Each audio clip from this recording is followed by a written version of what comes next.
আমি বেঙ্গলিতে বলবো। আহ, সেটা তোমরা লিখে রাখবে না ইংলিশে।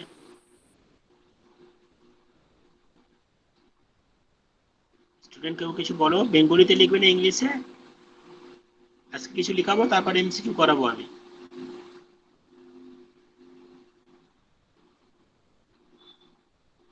হ্যালো, কেউ তো একজন উত্তর দাও।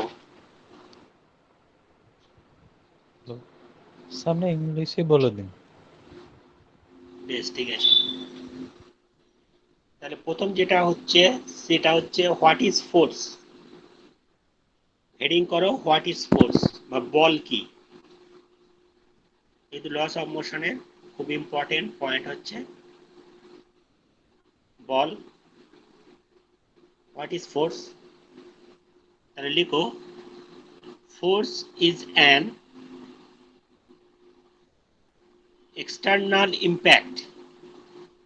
Force is an external impact, একটা বাহ্যিক প্রভাব, হুইচ যেটা কজ আ মোশন, যেটা একটা গতির সৃষ্টি করে। কজ আ মোশন, একটা গতির সৃষ্টি করে। অর ট্রাইজ টু মেক, অথবা কি চেষ্টা করে, tries to make motion of A body, অথবা একটা বস্তুর, একটা বস্তুকে গতিশীল হতে সাহায্য করে বা চেষ্টা করে, গতিশীল করতে চেষ্টা করে একটা বস্তুকে। ঠিক আছে, তাহলে এই হলো ফোর্স বা বলের ডেফিনেশন। ফোর্স বা বলের ডেফিনেশন হলো এটাই। ঠিক আছে, যদি কোনো কোয়ারি থাকে বা বুঝতে অসুবিধা যদি হয় কোনো জায়গায়, আমাকে অবশ্যই কোশ্চেন করবে তোমরা, আমি সেটা আবার বুঝিয়ে দেবো প্রথম থেকে। আশা করি ফোর্স সম্পর্কে কোনো আর তেমন কোয়ারি নেই। এবার লেখো ফোর্স বা বলের প্রকারভেদ, অর্থাৎ টাইপস অফ ফোর্স।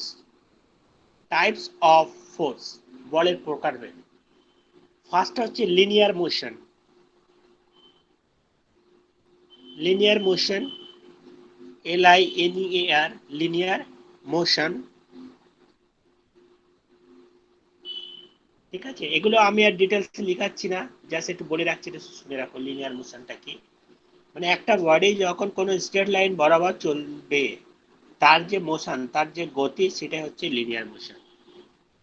তার মানে a body which moves along a straight line, then its motion is called linear motion.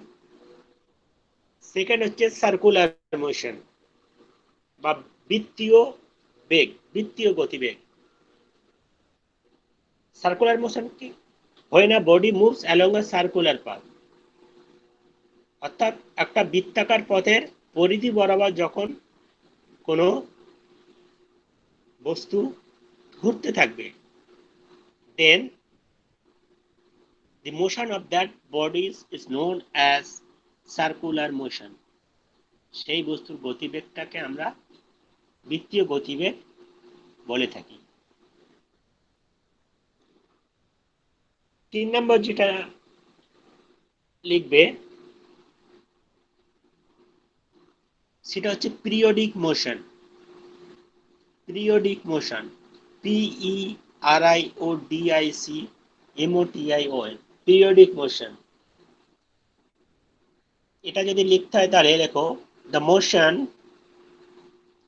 The motion which repeats itself, which repeats itself after a regular interval of time, after a regular interval of time, is called periodic motion, is called periodic motion. আমি আর একবার repeat করছি, the motion which repeats its repeats itself after a regular interval of time is called periodic motion. তার মানে এই মোশনে কি হবে না, কোনো একটা বস্তুর নির্দিষ্ট টাইম অন্তর তার গতিটাকে রিপিট করবে, অর্থাৎ সেম গতিতে সে ফিরে আসবে পার্টিকুলার টাইম ইন্টারভালে। ঠিক আছে, যেমন ফর এক্সাম্পল হিসেবে বলতে পারি moments of hands in a clock, moments of hands in a clock, অর্থাৎ হাত ঘড়ির যে গতিবেগ, যে গতি, ঠিক আছে, ঘন্টার যে ঘন্টা কাঁটার গতি বা মিনিটের কাঁটার গতি বা সেকেন্ডের কাঁটার গতি, সেই সবগুলোই হচ্ছে আমাদের পিরিয়ডিক মোশন, অর্থাৎ নির্দিষ্ট টাইম বরাবর তার গতিটাকে রিপিট করে। নেক্সট হচ্ছে ভেরি ইম্পর্টেন্ট, সেটা হচ্ছে সিম্পল পেন্ডুলাম। এটা লিখো, সিম্পল পেন্ডুলাম। দেখো, a simple pendulum is one, a simple pendulum, pendulum, pendulum is one which can be considered, considered, which can be considered to be a mass, mass suspended, suspended, suspended from rigid support, from rigid, rigid, rigid support, support, support by means, by means, by means of an elastic, elastic, by means of an elastic extensible string, inextensible, inextensible string, string। এর মানেটা কি? একটা string আমরা নেব ইনএক্সটেন্সিবল, যেটাকে বাইরে থেকে বল প্রয়োগ করলে যার দৈর্ঘ্য বাড়বে না, বৃদ্ধি হবে না, ইনক্রিজ হবে না, তাকে বলা হচ্ছে যে স্ট্রিংটা, সেই স্ট্রিংটাকে বলা হয় ইনএক্সটেন্সিবল স্ট্রিং। সেই ইনএক্সটেন্সিবল স্ট্রিং এর এক পাশে আমরা কি করবো, একটা বব, যেটা পয়েন্ট বব, মাসলেস, যার কোনো মাস নেই ধরা হবে, কিন্তু বাস্তবে এটা পসিবল না, যে কোনো সব ম্যাটারই একটা নির্দিষ্ট মাস থাকে। ঠিক আছে, তো একটা ইমাজিনারি এই সিস্টেমটা, তো একটা মাস আমরা বব নেব, সেই ববটাকে স্ট্রিং এর এক মুখে আমরা অ্যাটাচ করে দেব, আর সেই স্ট্রিংটার অন্য যে একটা এন্ড আছে, প্রান্ত আছে, সেই প্রান্তটা একটা একটা রিজিড কোনো বস্তুর সঙ্গে বা রিজিড কোনো কিছু সাপোর্টের সঙ্গে লাগিয়ে দেব। লাগিয়ে দিয়ে যদি তাকে আমরা একটা মোশন দিই, অর্থাৎ বাইরে থেকে যদি একটা বল প্রয়োগ করে দিই সেই ববের উপরে, তাহলে সেই ববটা বা সেই পেন্ডুলামটা যে গতি নিয়ে চলবে, তার যে গতি সৃষ্টি হবে, তাকেই বলা হচ্ছে সিম্পল পেন্ডুলাম। হ্যাঁ, সিম্পল পেন্ডুলাম এটাকে বলা হচ্ছে, তার যে গতি সেটাই বলা হচ্ছে simple pendulum motion, simple pendulum motion. ঠিক আছে, তো সিম্পল পেন্ডুলামের ক্ষেত্রে কি হয়, এর যেটা টাইম পিরিয়ড, সিম্পল পেন্ডুলাম এই যে টাইম পিরিয়ড সেটা টি, তাহলে লেখো the time period of the simple pendulum capital T equal to the time period, পর্যায়কাল যেটাকে বলে, of a simple pendulum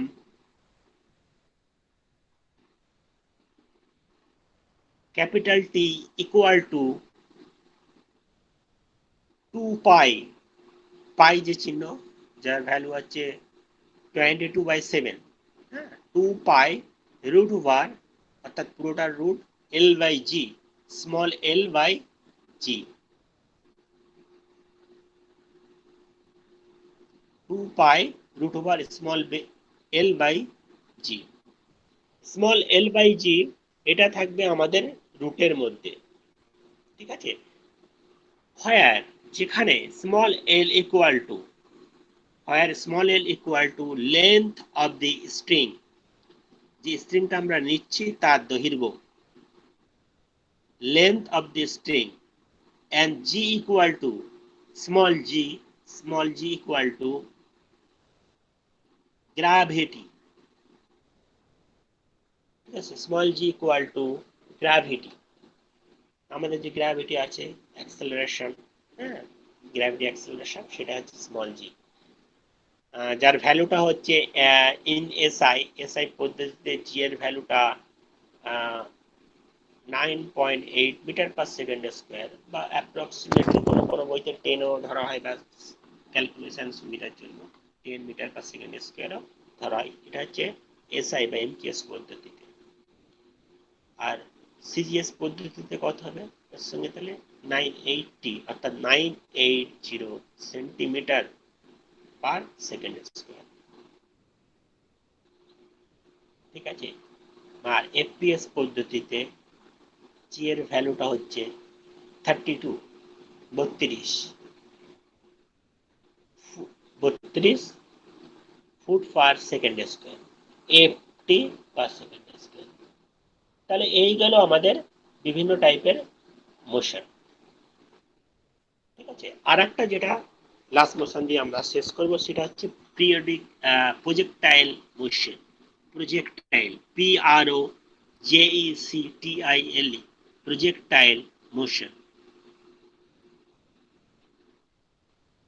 এগুলো আমি লাস্ট দিনে আমি এক্সপ্লেনেশন করে দিয়েছিলাম, জাস্ট আজকে একটু লেখাচ্ছি। প্রজেক্টাইল মোশনস লেখো, দি projectile motion, PROJECTILE, projectile motion is a form of motion, is a FORM, form of motion, MOTION, motion,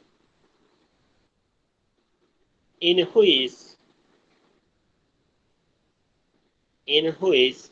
an object or particle, an object, OBJECT, or particle is thrown, is thrown, THROWN,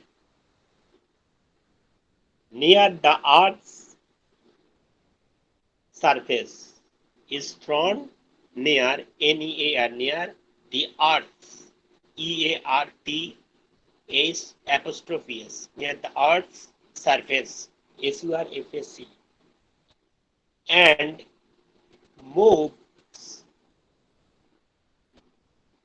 moves along a curved, CURVED, curved path, PATH, path,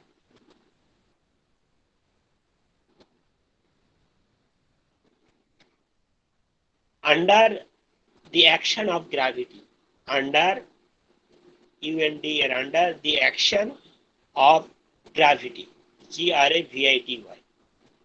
একটু চট করে বাংলায় বলে নিচ্ছি, অর্থাৎ একটা বস্তুকে যখন আমরা উপরের দিকে ছুড়ে দিই, বা কোনো একটা অ্যাঙ্গেল বরাবর, একটা ইনক্লাইন অ্যাঙ্গেল বরাবর যখন ছুড়ে দিই, তখন কি হয়, বস্তুটা কিছু দূর গিয়ে মাটি স্পর্শ করে, সেটা কি হয়, তাহলে এই বস্তুটা কি একটা বক্র রেখা বরাবর, তার যে পাত, তার যে গতিপথ, সেটা একটা বক্র রেখা বরাবর হয়। এটাকে বলা হচ্ছে আমাদের প্রজেক্টাইল মোশন। তার যে গতিপথ, এই প্রজেক্টাইলের যে গতিপথ, সেটাকে বলা হচ্ছে প্রজেক্টাইল মোশন। প্রজেক্টাইল মোশন থেকে দুটো পয়েন্ট তোমরা লিখে রাখো। ফার্স্ট হচ্ছে, for the maximum range of the projectile, for the maximum range of the projectile, the angle of the projection should be 45 degree। অর্থাৎ যদি আমরা কোনো প্রজেক্টাইলকে 45 ডিগ্রিতে যদি আমরা থ্রো করি, তাহলে সেটা ম্যাক্সিমাম রেঞ্জ, মানে সব থেকে বেশি দূরত্বে সেটা পৌঁছবে, বেশি দূরত্ব সেটা কভার করবে। সেকেন্ড যেটা পয়েন্ট সেটা হচ্ছে for the maximum height of the projection, for the maximum height of the projection, the angle of the projection should be 90 degree. অর্থাৎ কোনো বস্তুকে যদি আমরা 90 ডিগ্রি বরাবর যদি উপরের দিকে ছুঁড়ে দিই, তাহলে সেটা সব থেকে বেশি উচ্চতা আরোহণ করবে, বেশি উচ্চতায় পৌঁছাবে। অবশ্যই জেনারেল কমন সেন্স। যদি কোনো একটা বস্তুকে, বলকে যদি আমরা এইভাবে যদি উপরের দিকে ছুঁড়ে দিই ভার্টিক্যালি, 90 ডিগ্রি মানে ভার্টিক্যালি যদি ছুঁড়ে দিই, তাহলে সেটা সব থেকে বেশি উচ্চতায় গিয়ে পৌঁছবে। তাহলে এইগুলো আমাদের প্রজেক্টাইল মোশন সম্পর্কে।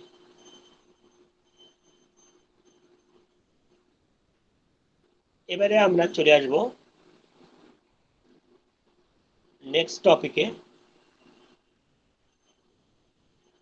এটা হচ্ছে ইনার্শিয়া, INERTIA, ইনার্শিয়া, বাংলায় যেটাকে বলা হয় জড়ত্ব।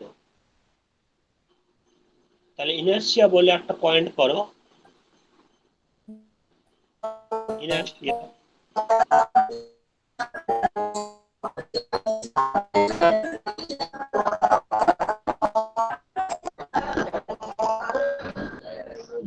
হ্যাঁ বলুন।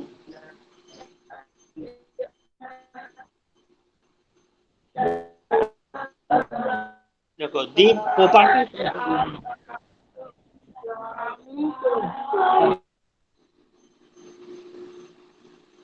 মাইক্রোফোনটা কারো অন আছে সেটা অফ করে দেবেন, যার মাইক্রোফোনটা অন আছে সেটা অফ করে দেবেন। দেখো ইনার্শিয়া বা জড়ত্বীয়, তাহলে inertia the property of an object, the property of an object, একটা অবজেক্টের একটা বৈশিষ্ট্য বা ধর্ম, টু রেজিস্ট, বাধা দেওয়ার, any change in its state, any change, CHANG, any change in its state, STAT, of motion, of motion, along, ALONG, along a straight line, a straight line or rest is called inertia, is called inertia। তার মানে হচ্ছে inertia এক ধরনের বৈশিষ্ট্য বা ধর্ম পদার্থের, যে ধর্ম সবসময় চেষ্টা করবে বস্তুটা যে অবস্থায় আছে সেই অবস্থাতে থাকার। অর্থাৎ কোনো যদি স্থির বস্তু যদি থাকে, তাহলে তার বৈশিষ্ট্য থাকবে সবসময় স্থির থাকার।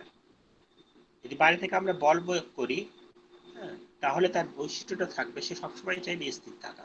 অথবা কোনো যদি গতিশীল বস্তু হয়, তাহলে তারও বৈশিষ্ট্য থাকবে সবসময় সে সেই গতিবেগ নিয়ে চলার চেষ্টা করবে বাইরে থেকে বল প্রয়োগ। অর্থাৎ বস্তুটা সিম্পলি যে অবস্থাতে আছে সেই অবস্থাতে সর্বদা থাকার চেষ্টা করবে। পদার্থের এই বৈশিষ্ট্যটাকেই বলা হচ্ছে ইনার্শিয়া বা জড়ত্ব। ভেরি ইম্পর্টেন্ট টার্মটা হচ্ছে Newton's first law. Next point করে লিখো, Newton's first law is the law of inertia. নিউটনসের ফার্স্ট ল থেকে আমরা ইনার্শিয়া অর্থাৎ জড়ত্বের সূত্র বলতে পারি। নিউটনের ফার্স্ট সূত্রকে, প্রথম গতি সূত্রকে আমরা জড়ত্বের সূত্র বলতে পারি, কারণ এখান থেকে আমরা জড়ত্বের ধারণা পেয়ে থাকি বা জড়ত্বের কনসেপ্ট এখান থেকে আসে। তাহলে Newton's first law is the law of inertia. Point একটু লিখে রাখবে, ভেরি ভেরি ইম্পর্টেন্ট। এখান থেকে দেয় যে কোশ্চেনে আসে যে নিউটনসের প্রথম গতিসূত্র থেকে আমরা কোন জিনিসটা পেয়ে থাকি, সেখানে 3-4টে অপশন হয়তো থাকবে। 1 নম্বরে ফোর্স থাকলো, 2 নম্বরে ইনার্শিয়া থাকলো, 3 নম্বরে মোমেন্টাম থাকলো, 4 নম্বরে নন অবজেক্ট থাকলো। এরকম কিছু থাকবে, যা কিছু দিতে পারে, কিন্তু সঠিক অ্যান্সার হবে ইনার্শিয়া। তো এই জন্য আমাদের এগুলো জানতে হবে। নেক্সট হচ্ছে আমাদের ইনার্শিয়াকে classification of inertia, types of inertia. দুই ধরনের ইনার্শিয়া আমরা পেয়ে থাকি। ফার্স্ট হচ্ছে inertia of rest. Inertia of rest, if an object registers change in its state of rest, যদি কোনো বস্তু সে স্থির অবস্থাতে আছে, তাহলে সবসময় চাইবে স্থির অবস্থাতে থাকার, তাহলে এই বৈশিষ্ট্যকে বলা হবে তার ইনার্শিয়া অফ রেস্ট। তার মানে if a object resists the change in its state of rest, its inertia is called inertia of rest. Second হচ্ছে inertia of motion. If an object resists the change in its state of motion, its inertia is called inertia of motion. Its inertia is called inertia of motions. Next হচ্ছে Newton's law of motions, নিউটনসের গতিসূত্র। নিউটনের গতিসূত্রে প্রথমে লেখো first law of motion. First law of motions বলে heading করে লেখো first law of motions. everybody retains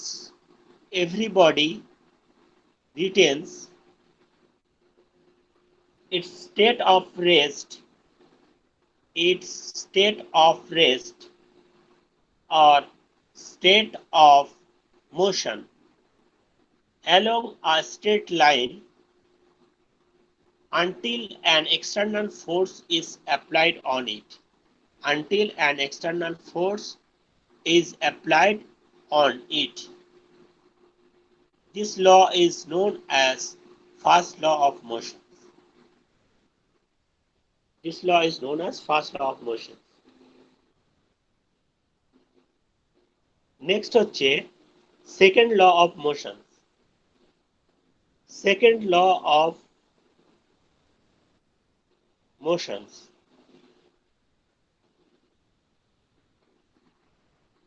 If স্টেটমেন্টটা লেখো, if we do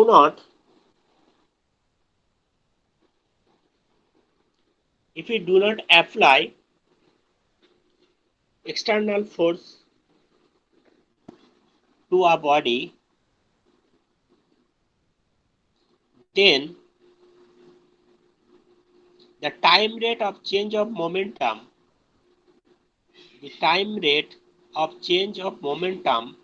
is equal to applied force. তার মানে সেখান থেকে একটা ম্যাথমেটিক্যাল ফর্মুলা বলে লিখে রাখবে, P equal to mf, গাণিতিক রূপ, যেখানে P সমান P equal to force,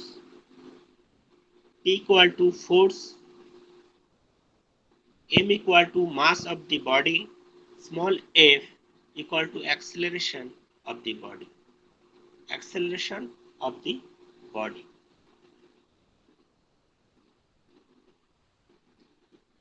3 নম্বর হচ্ছে third law of motions. Third law of motions সেটা হবে to every action there is an equal and opposite reaction. To every action there is an equal and opposite reaction.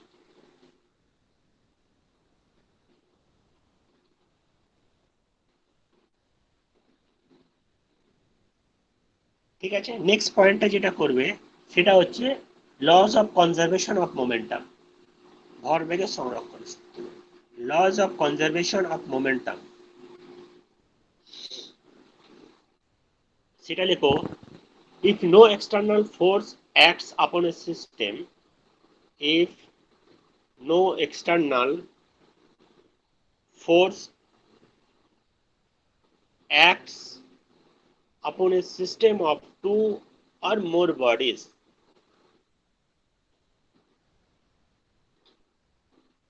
then the total momentum of the system remains constant. Then the total momentum of the system remains constant. This is called the law of conservation of momentum. This is called the law of conservation of momentum.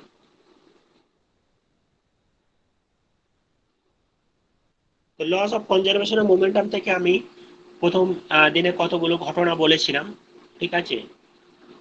যে বন্দুকের থেকে যখন আমরা firing করি, বন্দুকে যখন firing করি কোনো rifle থেকে, তখন কেন বন্দুকটা পিছনের দিকে কিছুটা হটে আসে, অথবা যখন রকেট রকেট কিভাবে উপরে তার অ্যাক্সেলারেশন নিয়ে উপরে উঠতে থাকে। তো এখানে যে গতি আছে, বন্দুকের গতি বলো বা এই যে রকেটের গতি বলো, এগুলো সব কিন্তু মোমেন্টাম, কনজারভেশন অফ মোমেন্টাম অর্থাৎ ভরবেগের সংরক্ষণ সূত্র মেনে এগুলো সবগুলোই চলে। তো এগুলো তোমরা জেনে রাখবে। নেক্সট হচ্ছে আমি দুটোতে আর দুটো এখান থেকে দুটো ভেরি ইম্পর্টেন্ট কনসেপশন, অর্থাৎ সেন্ট্রিপিটাল ফোর্স আর সেন্ট্রিফিউগাল ফোর্স, এই দুটো একটু ডিসকাশন করতে চাই, তোমরা লিখে রাখো। সেন্ট্রিপিটাল ফোর্স আর সেন্ট্রিফিউগাল ফোর্স। প্রথমে পয়েন্ট করো centripetal force. Centripetal force, CENTRIPETAL, centripetal force.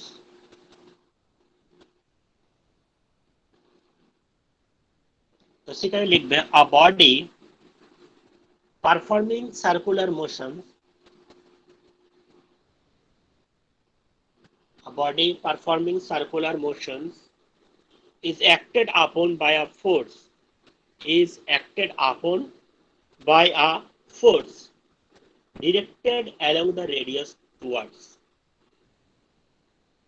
আরেকবার বলছি, a body একটা বস্তু, পারফর্মিং সার্কুলার মোশন যেটা সার্কুলার বৃত্তাকার পথ বরাবর ঘুরছে, is acted upon by a force, ঠিক আছে, একটা বল অনুভব করে, directed along radius towards the center of the circle, কোন দিক বরাবর, যে সার্কেল বৃত্তাকার পথ বরাবর ঘুরছে, তার যে ব্যাসার্ধ, সেই ব্যাসার্ধের কেন্দ্রের দিক বরাবর একটা বল অনুভব করে। This force is known as centripetal force। এই বলকে অভিকেন্দ্রিক বৃত্তের কেন্দ্রের দিক বরাবর কাজ করে বলে একে অভিকেন্দ্রিক বল বলা হয়। দেখো mathematical formula, centripetal force capital F equal to, লিখে রাখো, centripetal force capital F equal to mv square by r, mv square by r, where m equal to mass of the body, অর্থাৎ যে বস্তুটা বৃত্তাকার পথ বরাবর ঘুরছে তার যে ভর, সেটা হচ্ছে small m, mass of the body. v equal to velocity of the body, অর্থাৎ ওই বস্তুটা যে বেগ নিয়ে বৃত্তাকার পথ বরাবর ঘুরছে তার যে ভেলোসিটি বা বেগ, সেটা হচ্ছে v। আর স্মল r হচ্ছে রেডিয়াস অফ দি সার্কেল, অর্থাৎ যে বৃত্তাকার পথ বরাবর ঘুরছে তার যে radius of the circle, equal to, অর্থাৎ mv square by r equal to, লিখে রাখো, mr ওমেগা স্কয়ার। এটার ইকুইভ্যালেন্ট যদি আমরা কৌণিক বেগ বরাবর, যদি কৌণিক বেগের সঙ্গে আমরা যদি এটাকে তুলনা করি, কম্পেয়ার করি তাহলে সেটা চলে আসবে এম আর ওমেগা স্কোয়ার, যেখানে ওমেগা হচ্ছে অ্যাঙ্গুলার ভেলোসিটি। আগে যে ভিটা ছিল ওটা কিন্তু রৈখিক ভেলোসিটি, কিন্তু এখানে ওমেগা যেটা নতুন টার্ম আসলো সেটা হচ্ছে omega equal to angular velocity, কৌণিক গতি বেগ যাকে বলা হয়। তাহলে এই গেল আমার সেন্ট্রিপিটাল বা অভিকেন্দ্র বল। এবারে আমরা আসবো অপকেন্দ্র বল, সেন্ট্রিফিউগাল, CENTRIFUGAL, সেন্ট্রিফিউগাল ফোর্স। তো লেখো, it is a force, it is a force that arise when a body is moving, যখন একটা বস্তু গতিশীল হয়, is moving along a circular path,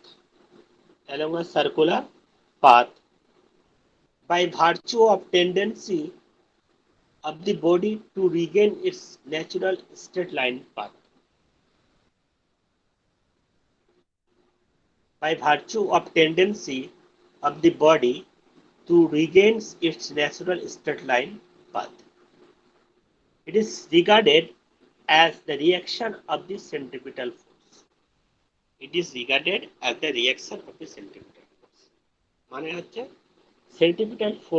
centripetal force যেটা আমাদের আছে কেন্দ্র বরাবর, তার একটা প্রতিক্রিয়া বলস্বরূপ যে বলটা আমরা পেয়ে থাকি সেন্ট্রিপিটাল ফোর্সের, তার নাম হচ্ছে সেন্ট্রিফিউগাল বা অপকেন্দ্র বল। ঠিক আছে, তাহলে আপাতত এই ডিসকাশন হয়ে গেছে, লিখে নিয়েছি। আমরা এমসিকিউতে চলে যাব, কতগুলো এমসিকিউ আছে এখানে, তোমরা সেগুলো দেখো। মেটেরিয়ালের প্রথম এমসিকিউটা আছে,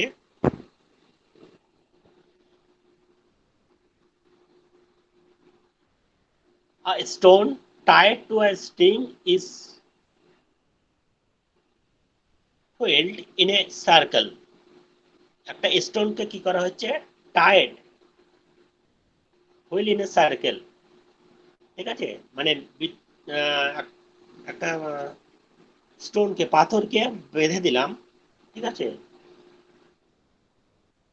স্ট্রিং, কোনো একটা স্ট্রিং দিয়ে, দড়ি দিয়ে বা এরকম কিছু দিয়ে বেঁধে দিলাম, দিয়ে সেটাকে ঘোরানো হচ্ছে। ইট ওয়াজ রিভলভিং, এটা ঘুরছে, দ্য রোপ সাডেনলি স্ন্যাপস, যদি দড়িটা যদি হঠাৎ করেই যদি কেটে যায়, ছিঁড়ে যায়, দেন তাহলে কি ঘটবে। অর্থাৎ এটা একটা ছোটবেলায়, বাচ্চাবেলা আমরা এরকম করতাম। হ্যাঁ, কোনো একটা দড়ি মুখে কোনো একটা বল বা ছোট কিছু সেটা ফিক্সিং করে আমরা চারিদিকে আঙুলের সাহায্যে ঘোরাতাম। যখনই ওটা আঙুল থেকে বেরিয়ে যেত ছিটকে, তাহলে সেটা কিন্তু বাইরে দিকে চলে যেত, কখনো ভিতরের দিকে আসতো না। তো সেটাই বলেছে, এরকম কেসের ক্ষেত্রে কি ঘটবে। ফার্স্ট অপশনটা হচ্ছে, দ্য স্টোন ফ্লাইস অফ ট্যানজেনশিয়ালি, যে স্টোনটা আছে সেটা তার স্পর্শক বরাবর বাইরে চলে যাবে। অপশন বি তে আছে, the stone moves radially outward. Option beta হচ্ছে, সেই স্টোনটা, পাথরটা তার ব্যাসার্ধ বরাবর উপরের দিকে উঠে যাবে। 3 নম্বর অপশনটা হচ্ছে, the stone moves radially inward, ব্যাসার্ধ বরাবর নিচে নেমে যাবে। 4 নম্বরটা হচ্ছে নট, নান অফ দিস। তাহলে আমি ফার্স্ট ক্লাসের ডিসকাশনে বলেছিলাম এরকম একটা গতিবেগ, যে সেন্ট্রিপিটাল ফোর্স, যেটা সেন্ট্রিপিটাল ফোর্স এখানে কাজ দেবে। তার কারণ হচ্ছে, এখানে যে বস্তুটাকে আমরা ঘোরাচ্ছি সেটা কি বৃত্তাকার পথ বরাবর, ঘোরাচ্ছি। এই বৃত্তাকার পথ বরাবর যখন ঘোরাচ্ছি, সেই বস্তুটার যে গতির ডিরেকশনটা হবে কিন্তু বৃত্তাকার পথের ব্যাসার্ধ বরাবর, এটা আমি বলেছিলাম।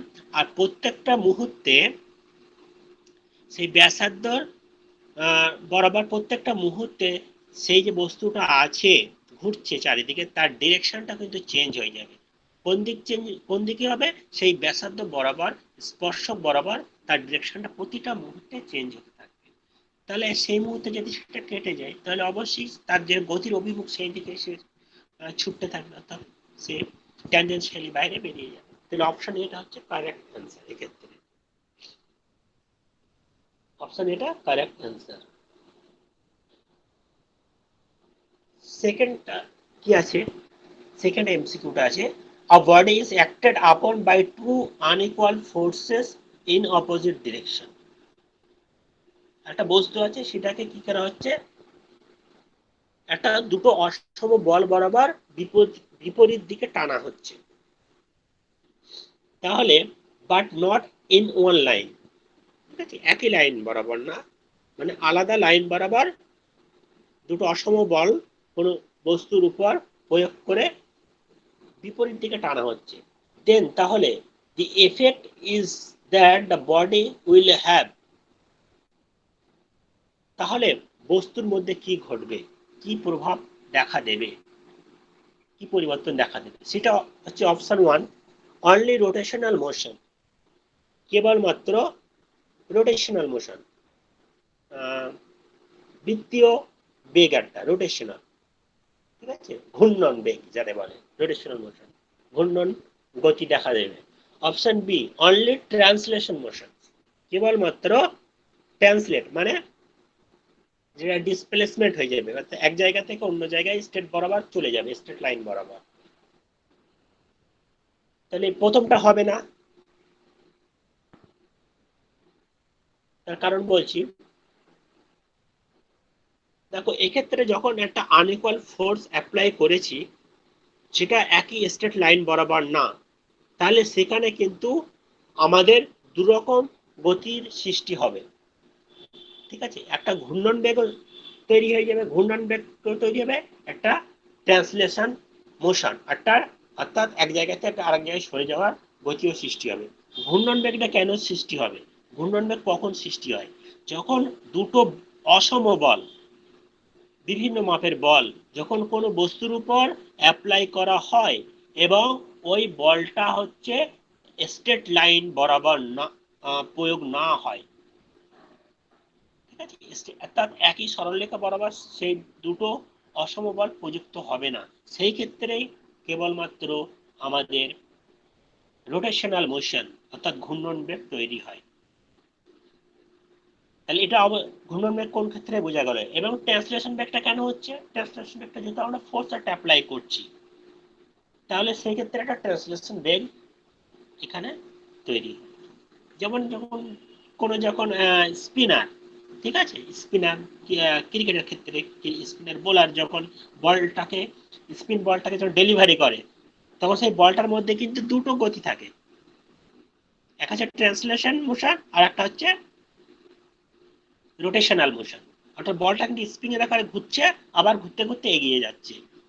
তাহলে এই দুটো বলের জন্য, অর্থাৎ অসম বল দুটো একই সরলরেখা বরাবর যেহেতু প্রযুক্ত হয়নি, ঠিক আছে, সেই জন্য দুরকম গতিবেগের সৃষ্টি হচ্ছে। তাহলে এক্ষেত্রে আমাদের সঠিক অ্যান্সার হয়ে যাবে option D, rotational as well as translation motions.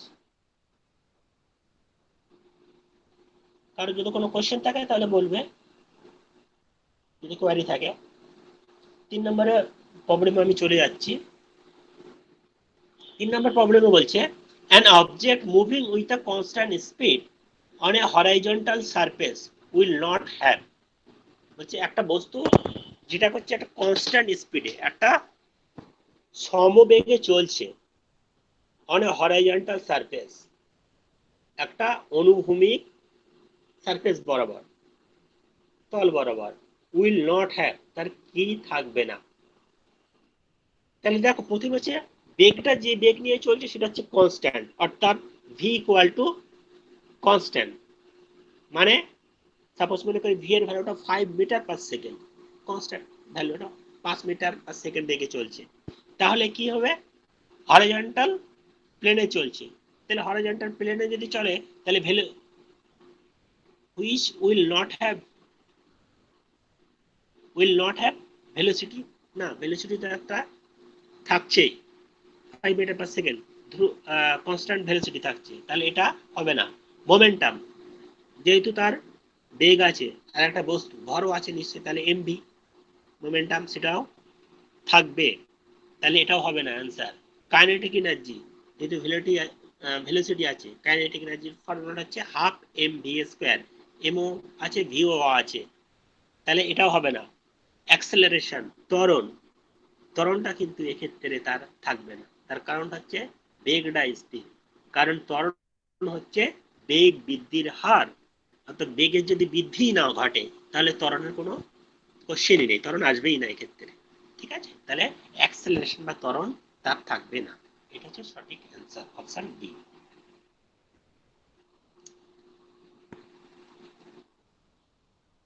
ঠিক আছে, question number 4,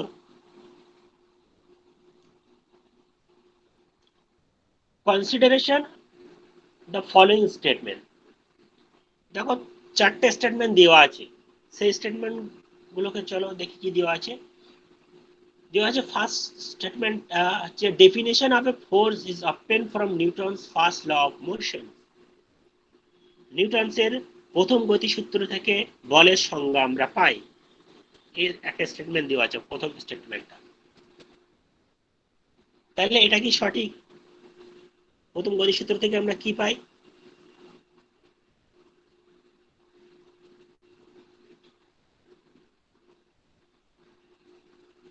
Definition of force is obtained from the Newton's first law of motions.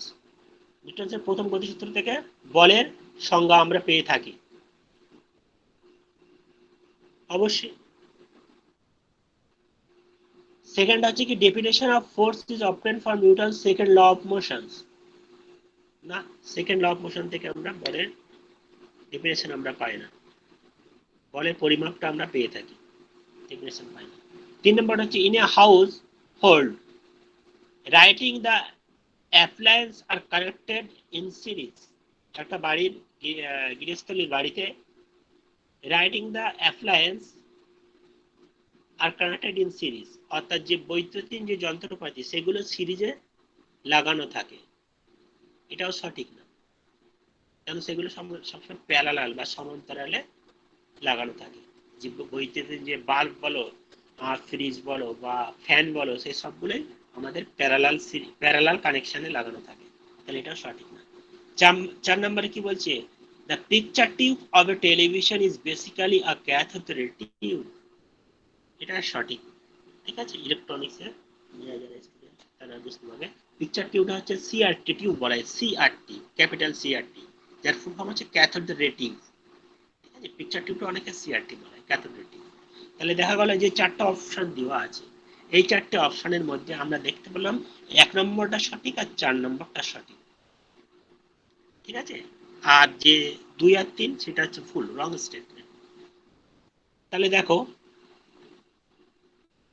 এখানে 4টা অপশন আছে, only one is correct, no, only two is correct, সেটাও না, only 3 and 4 are correct, no, only 1 and 4 are correct. 1 এবং 4 এটাই সঠিক, এটা হচ্ছে সঠিক অ্যান্সার, তাহলে অপশন ডি হচ্ছে কারেক্ট অ্যান্সার। চলো, কারো যদি কোনো কোশ্চেন থাকে তাহলে জিজ্ঞাসা করতে পারো, কোনো কোয়ারি যদি থাকে। হ্যাঁ, যদি কোনো কারো ডাউট হয় বারবার যদি রিপিট করতে হয় তাহলে আমি এটা রিপিট করে দেবো, বা কোনো পয়েন্ট যদি বুঝতে অসুবিধা হয়। একটু হয়তো খটোমটো লাগতে পারে, হ্যাঁ, সায়েন্সে অনেক আগে পড়েছি তোমরা মাধ্যমিকে 9-10-এ, তারপরে বিভিন্ন জনের বিভিন্ন স্ট্রিম ডিভাইড হয়ে গেছে, তারপরে তোমাদের নিয়ে পড়ানো সায়েন্স কিন্তু পড়ানো চাপে। কেন? তার কারণ হচ্ছে তোমরা বিভিন্ন স্টুডেন্ট আছে, কেউ হয়তো সায়েন্সে ফিজিক্স করে এসছে, তারাও আমার ক্লাস করছো, কেউ হয়তো মাধ্যমিকের পরে ফিজিক্সে পড়েনি, তারাও আমার ক্লাস করছো। সুতরাং আমাকে কথা বলতে গেলে হয়তো তার একটু অন্যরকম, কারণ অনেক সময় পার্সেন্ট টু পার্সেন্ট ভ্যারি করতে পারে, কারো কাছে খুব সহজ লাগলো, কারো কাছে খুব হয়তো একটু কঠিন লাগলো, কারো কাছে এটা বোরিং লাগতে পারে না। তো একটু ধৈর্য সহকারে শোনো। হ্যাঁ, মানে যাদের তো জানা আছে তো রিপিটেশন বারবার, তাদের তো কোনো ব্যাপারই নেই, কিন্তু যারা মাধ্যমিকের স্টুডেন্ট তাদের কথাও তো চিন্তা করে ক্লাসটা নিতে হচ্ছে না, তো তার জন্য আহ, আহ, অসুবিধা হয়তো তোমাদের অনেকের হয়তো একটু হতে পারে, যাদের হয়তো অনার্স ফানার্স করেছো ফিজিক্স, তাদের হয়তো একটু বোরিং লাগতে পারে, কিন্তু শোনো রিপিটিং হচ্ছে, রিপিট হচ্ছে ক্লাস, কি আর আছে। হ্যাঁ, তোমরা একসঙ্গে সব ক্লাস করছো। বেশ, 5 নম্বরে চলো, when are loaded and an empty trucks of identical specification, বলছে একটা লোডেড অর্থাৎ মালবাহী একটা ট্রাক আছে, লরি সাপোজ মনে করো, অফ আইডেন্টিক্যাল স্পেসিফিকেশন, ঠিক আছে, মানে একই রকম ভর আছে, বেগ আছে, হ্যাঁ, তার সবগুলো একই রকম, সেগুলো আইডেন্টিক্যাল স্পেসিফিকেশন আছে, are moving with the same velocity, একই বেগ নিয়ে চলছে। More force is required to stop the loaded truck,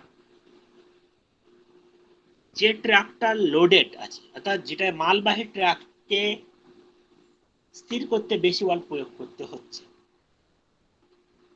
which of the following is proved by this action, অর্থাৎ কোশ্চেনটা হচ্ছে মনে করো দুটো আমার ট্রাক আছে, একটা ট্রাক লোডেড আছে পুরো একদম মালে ভর্তি আছে, আর একটা ট্রাক ফাঁকা আছে, দুটোতে একই কি হচ্ছে বেগ নিয়ে চলছে, সেম ভেলোসিটি, তাহলে যে ট্রাকটা লোডেড আছে অর্থাৎ মালবাহী ট্রাকটাকে স্টপ করতে থামাতে বেশি বল প্রযুক্ত করতে হচ্ছে।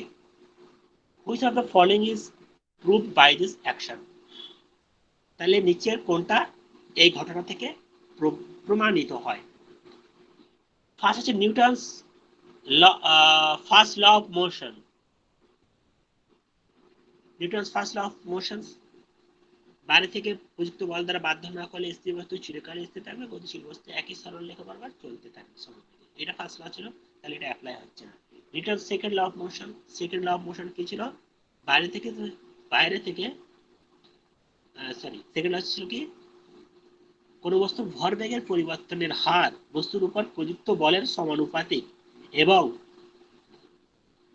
প্রযুক্ত বল যেদিকে ক্রিয়া করে বস্তুর ভরবেগের পরিবর্তনের হারও সেদিকে হয়।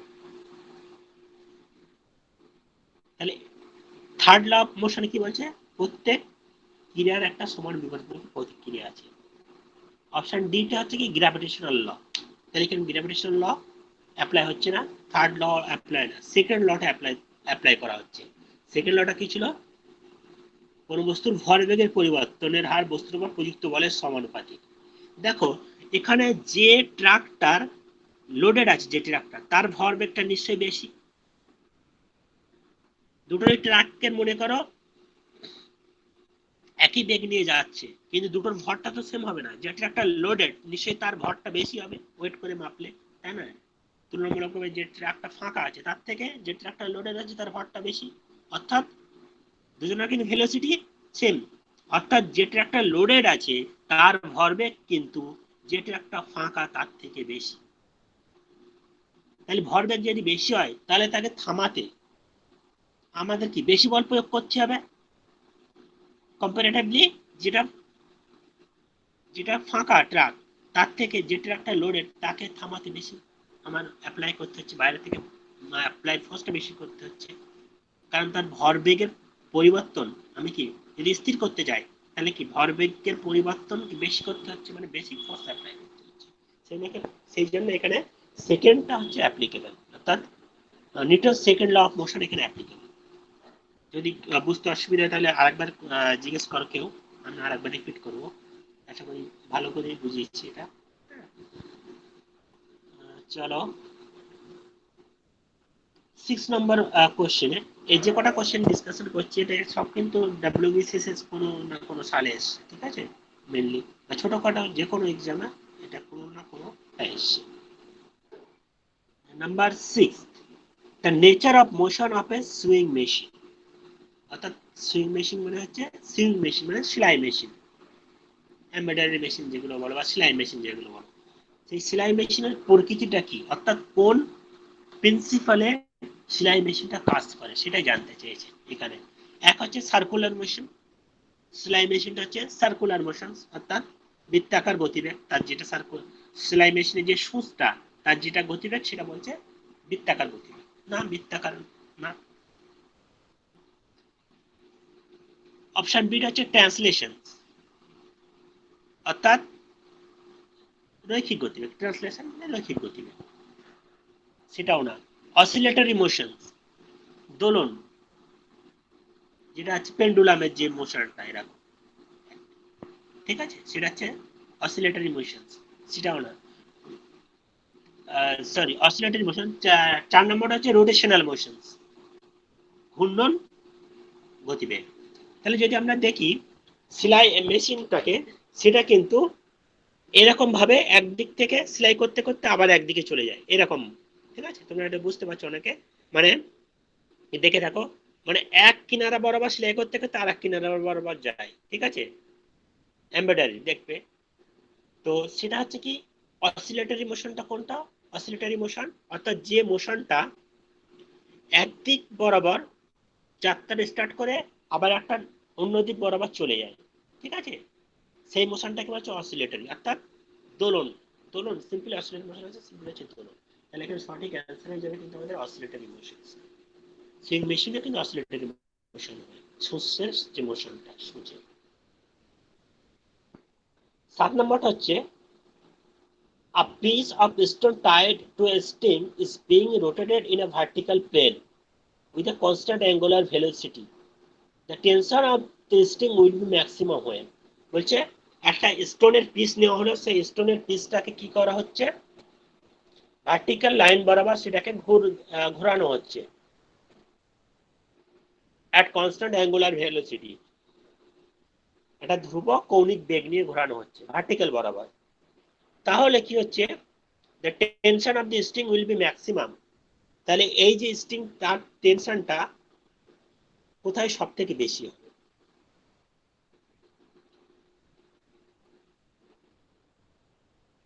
তাহলে নিশ্চয়ই টেনশনটা বেশি হবে কোথায়? নিশ্চয়ই লোয়ার স্ট্রিংটা যখন নিচের পজিশনে আসবে তখনই সব থেকে স্ট্রিংটার অ্যাঙ্গুলার ভেলোসিটি বা টেনশন, টেনশন সব থেকে বেশি হবে, অর্থাৎ যেখানে বল বেশি প্রযুক্ত হবে। কেন লোয়ার পয়েন্টে কি হচ্ছে, সেখানে একটা তার ওয়েট জনিত একটা বল কাজ করবে, প্লাস তার অপকেন্দ্র বল, অর্থাৎ বৃত্তের বৃত্তকার পথ থেকে বাইরে বেরিয়ে যাওয়ার যে বল একটা, সেই দুটো বল একসঙ্গে কাজ করবে। তাহলে এই দুটো বল অ্যাড হয়ে যাবে লোয়েস্ট পয়েন্টে। সেই জন্য লোয়েস্ট পয়েন্টে দেখবে, লোয়েস্ট পয়েন্টে সব থেকে বেশি ফোর্স বা টেনশন আমাদের অনুভূত হবে। যদি এইভাবে আমরা বৃত্তাকার পথ বরাবর ঘোরাই ওটাকে, তাহলে দেখবো যখন ওটা সব থেকে নিচে আছে তখনই আমাদের আমাদের আঙুলে কিন্তু সব থেকে বল বেশি অনুভূত হবে। তার মানে লোয়েস্ট পয়েন্টে, অর্থাৎ ওই বস্তুটা পাথরটা যখন নিচ বরাবর যখন আসবে তখনই সব থেকে বেশি বল প্রযুক্ত হবে, কারণ সেখানে দুটো বল অ্যাড হয়ে যাচ্ছে। ঠিক আছে, একটা হচ্ছে কি তার নিজস্ব বল অর্থাৎ W equal to M G, plus তার অপকেন্দ্র বল অর্থাৎ এম ভি স্কোয়ার, অপকেন্দ্র বল সে M V square by R, একই ভ্যালু অপকেন্দ্র অভিকেন্দ্র। তাহলে এই দুটো একসঙ্গে অ্যাড হয়ে যাচ্ছে, সেই জন্য তার টেনশনটা বেশি হবে। তাহলে এখানে হচ্ছে অপশন বিটা হচ্ছে correct answer. The stone is in the lowest position, অর্থাৎ সব থেকে যখন নিচের পজিশনে থাকবে তখন তার টেনশনটা সব থেকে বেশি হবে। The string is in horizontal, no হরাইজন্টালে যখন থাকবে তখন কিন্তু হবে না, তখনও বেশি হবে না। The tension is always the same, না এটা সেম থাকবে না, বিভিন্ন পয়েন্টে বিভিন্ন রকম হবে। সব থেকে উপরে, সব থেকে উপরে কম হবে, তার উপর টেনশনটা সব থেকে কম উপরে। ঠিক আছে, কারণ সেখানে হচ্ছে উপরে আমাদের দুটো বল অপোজিট, তার কারণ হচ্ছে W equal to M G নিচের দিকে আর অপকেন্দ্র বলটা বাইরের দিকে, অর্থাৎ দুটো একটা উপরকে হলেও কিছুটা নালিফাই করে কিছুটা কমিয়ে দেয়, কিছুটা হলেও কিছুটা হলেও একটা ওপরকে কমিয়ে দেয়। ঠিক আছে, দুটো বল। 4 নম্বরটা হচ্ছে 8 নম্বরটা হচ্ছে দেখো, সরি 8 নম্বরটা হচ্ছে an iron ball and an wooden ball of the same mass are released from a high in air। তাহলে কি একই ভরের একটা লোহার আর একটা কাঠের বলকে রিলিজ করা হলো ফ্রম হাইট ইন এয়ার, একটা নির্দিষ্ট উচ্চতা থেকে ছেড়ে দেওয়া হলো। Neglecting the viscous drag of air, বায়ু সান্দ্রতা উপেক্ষা করলে কি ঘটবে? ফার্স্ট অপশন হচ্ছে iron ball will hit the ground earlier, লোহার বলটা মাটিতে এসে আগে পৌঁছাবে। অপশন বি হচ্ছে wooden ball will hit the ground earlier, কাঠের বলটা মাটিতে এসে আগে পৌঁছাবে। 3 নম্বরটা হচ্ছে there is an equal probability of wooden and iron ball to hit the ground earlier iron ball will hit the ground earlier.